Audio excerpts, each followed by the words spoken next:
بسم اللہ الرحمن الرحیم۔ السلام علیکم۔ حضرت جعفر بن طیار رضی اللہ تعالی عنہ کا خواب میں اپنے والد کو دیکھنا۔ وقدی رحمۃ اللہ علیہ حضرت عبداللہ بن انیس جہنی رضی اللہ تعالی عنہ سے روایت کرتے ہیں کہ میں حضرت جعفر رضی اللہ تعالی عنہ سے بہت محبت رکھتا تھا اور آپ کی اولاد میں مجھے حضرت عبداللہ کے ساتھ زیادہ محبت تھی۔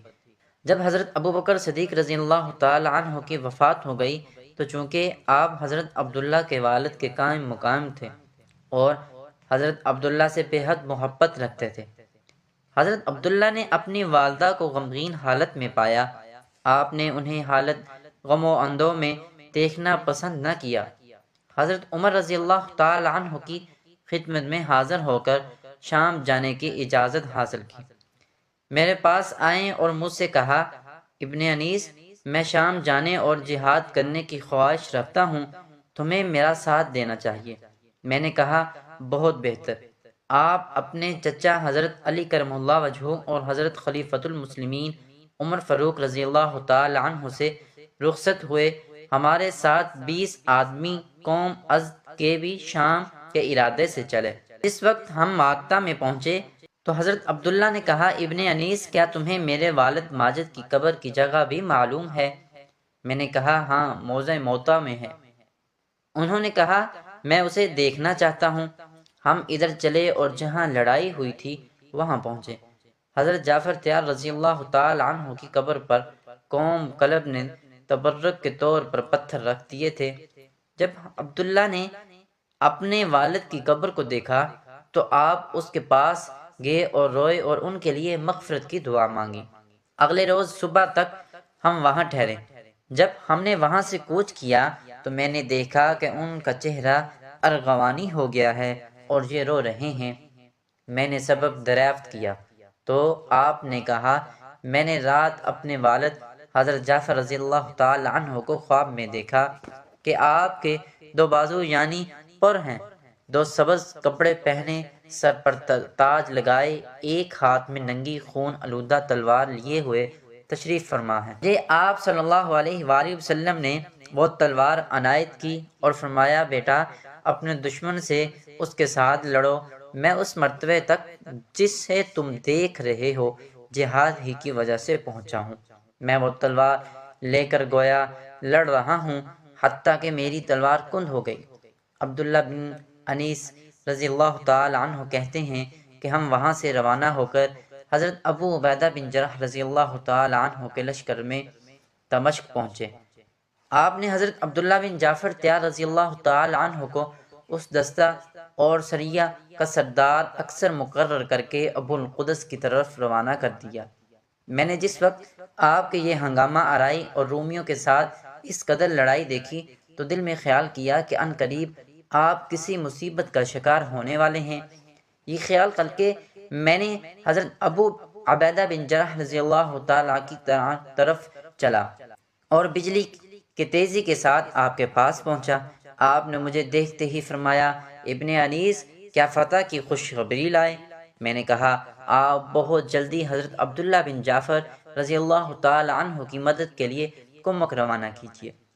اس کے بعد میں نے تمام قصہ بیان کیا۔ آپ نے فرمایا، انا للہ و انا الیہ راجعون۔ اس کے بعد اپنے آپ کو مخاطب کر کے کہا، ابو عبیدہ، اگر عبداللہ بن جعفر اور ان کے ساتھی تیرے علم کے ماتحت ہو کر ہلاک ہو گئے تو نہایت رنج و افسوس کا مقام ہے، اور پھر جب کہ تیری امارت میں یہ سب سے پہلی جنگ ہے۔ وقدی رحمۃ اللہ علیہ کہتے ہیں کہ اس کے بعد آپ حضرت خالد بن ولید رضی اللہ تعالی عنہ کی طرف متوجہ ہوئے اور فرمایا، ابو سلیمان، میں تمہیں خداوند تعالیٰ کا واسطہ دے کر کہتا ہوں کہ تم حضرت عبداللہ بن جعفر رضی اللہ تعالی عنہ کی مدد کے لیے چلے جاؤ۔ میں اس کام کے واسطے تمہیں ہی سب سے زیادہ لائق، تیار اور اس کا اہل سمجھتا ہوں۔ حضرت خالد بن ولید رضی اللہ تعالی عنہ نے کہا، خدا کی قسم، میں اس کے لیے بالکل تیار ہوں، محض آپ کے حکم کا منتظر تھا۔ انشاءاللہ العزیز بہت جلد ان سے جا ملوں گا۔ آپ نے فرمایا، میں تم سے کہتا ہوا شرماتا تھا۔ حضرت خالد بن ولید رضی اللہ تعالی عنہ نے کہا، واللہ، اگر حضرت عمر رضی اللہ تعالی عنہ کسی لڑکے کو بھی میرے اوپر سردار مقرر کرتے تھے تو میں اس کی اطاعت سے بھی کبھی انحراف نہیں کر سکتا تھا۔ جاکیہ آپ مجھ سے قدیم الایمان و سابق الاسلام ہے، اور آپ نے اسلام لانے والوں کے ساتھ ساتھ سبقت اور ایمان لانے والوں کے دوش بدوش سرعت سے کام لیا۔ پھر کس طرح ممکن ہے کہ میں آپ کو مخالفت کروں اور معاندانہ قدم لے کر آگے بڑھوں؟ نیز رسول مقبول صلی اللہ علیہ وآلہ وسلم نے آپ کا نام امین رکھا تھا، پھر کیسے ہو سکتا ہے کہ میں آپ سے سبقت لے جاؤں اور کس طرح آپ کے مرتبے تک پہنچ جاؤں؟ کی قسم میں نے مسلمانوں کے ہمراہ مل کر مدت تک شمشیر زنی کی ہے۔ اب میں آپ کو گواہ کر کے کہتا ہوں کہ میں نے اپنے آپ کو ذات باری تعالی جل مجدہ کے راستے میں قید اور وقف کر دیا ہے۔ میں بہت جلدی انشاءاللہ العزیز حضرت امیر المومنین عمر فاروق رضی اللہ تعالی عنہ کے سامنے اپنی جان بازی کا ثبوت پیش دوں گا۔ انہوں نے میرے متعلق فرمایا ہے کہ جہاد سے اس کا مقصد نام پیدا کرنا ہے۔ خدا کی قسم میں نے کبھی امارت کی خواہش اور سرداری کی پرواہ نہیں کی۔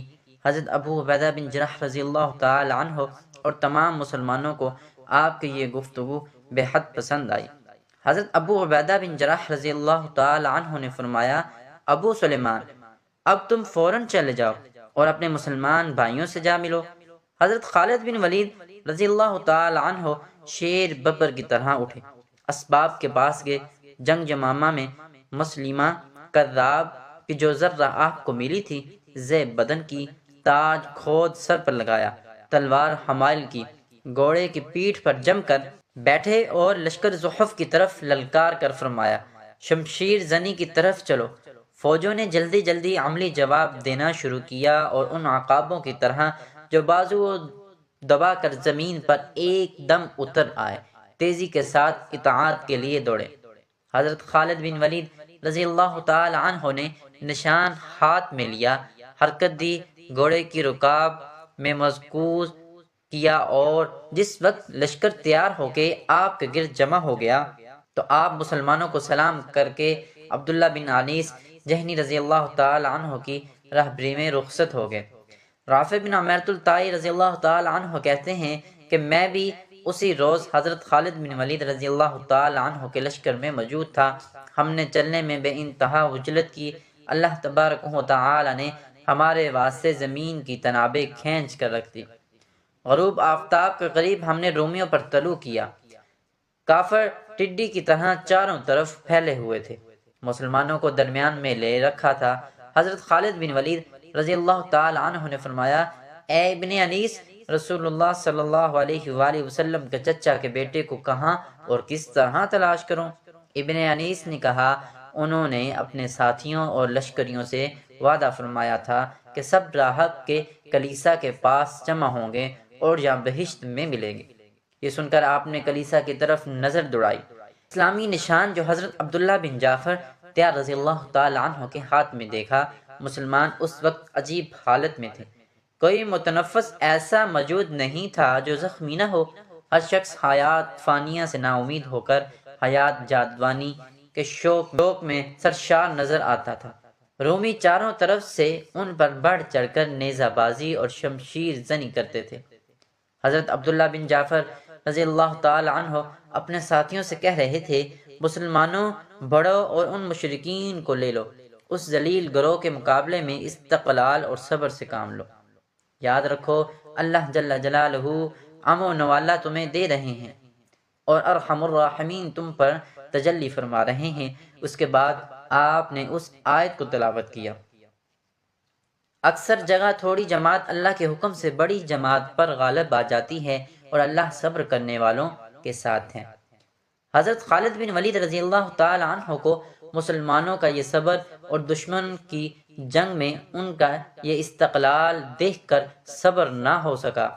اسلامی پرچم کو حرکت دی اور اپنی فوج سے مخاطب ہو کر فرمایا، اس بدبخت اور قبیح قوم کو آگے رکھ لو، اس کے خون سے اپنی تلواروں کی پیاس بجھا کر انہیں سرخ کر لو، اور اے فتح اور فلاح کی طرح پیش قدمی کرنے والوں، حاجت براری کی خوشخبری سن لو۔ واقدی رحمۃ اللہ علیہ کہتے ہیں کہ حضرت عبداللہ بن جعفر تیار رضی اللہ تعالی عنہ کے سپاہی اس قدر سختی اور مصیبت میں مبتلا تھے کہ اچانک مسلمانوں کی فوجیں اور محدوں کا لشکر جو تمام لوہے میں غرق تھا تیز چنگل عقابوں اور حملہ آور شیروں کی طرح نکلا۔ آوازوں کا شور بلند ہوا، گھوڑوں کی ہنہناہٹ نے میدان میں گونج پیدا کی۔ حضرت عبداللہ بن جعفر تیار رضی اللہ تعالی عنہ اور ان کے آدمی یہ دیکھ کر بہت گھبرائے۔ انہوں نے سمجھ لیا کہ دشمن کا تازہ دم لشکر آ پہنچا۔ یہ سمجھ کر اب انہیں اپنی ہلاکت اور ہزیمت کا کامل یقین ہو گیا۔ یہ آنے والی جمعیت کی طرف دیکھنے لگے۔ جس وقت اسے اپنی ہی طرف آتے دیکھا تو گھبراہٹ اور دہشت زیادہ ہو گئی۔ خیال کیا کہ دشمن کا یہ لشکر کمین گاہ میں محفوظ ہو گیا۔ جواب نکل آیا۔ یہ سمجھ کر اب انہیں اور شاق گزرا۔ قریب تھا کہ صبر کا دامن ہاتھ سے چھوٹ جائے اور ہلاکت کا پلہ اس کی جگہ آ جائے۔ مشرکین برابر بڑھ کر رہے تھے۔ میدان آگ کا شعلہ بن رہا تھا۔ تلوار چمک رہی تھی۔ سر دھڑ ادھر گر رہے تھے۔ زمین میں لاشوں سے پھٹ گئی تھی۔ مسلمانوں ان کے ہاتھوں میں گویا قید تھے۔ جنگ پورے شباب پر تھی۔ شمشیر بجلی کی طرح ادھر ادھر گوندتی پھرتی تھی کہ ایک منادی نے ندا اور حاطف نے ایک صدا بلند کی، غالب مغلوب اور مغلوب غالب ہو گئے۔ اے حاملان قرآن، تمہارے پاس صلیب کے بندوں کے مقابلے میں رحمان کی طرف سے مدد نصرت آ گئی ہے۔ مسلمانوں کے کلیجے اس وقت منہ کو آ رہے تھے۔ تیغ بران بڑھ بڑھ کر اپنا کام کر رہی تھی کہ آنے والی فوج کے ہر اول میں سے شیر کی طرح اور بپھرے ہوئے ببر کی طرح گونجتا ہوا ایک سوار جس کے ہاتھ میں حلال کی طرح چمکتا ہوا ایک نشان تھا آگے بڑھا، مسلمانوں کو مخاطب کیا اور بلند آواز سے کہا، قرآن کے حاملوں، تمہیں کافروں کو ہلاک کرنے والی مدد مبارک ہو، میں خالد بن ولید ہوں۔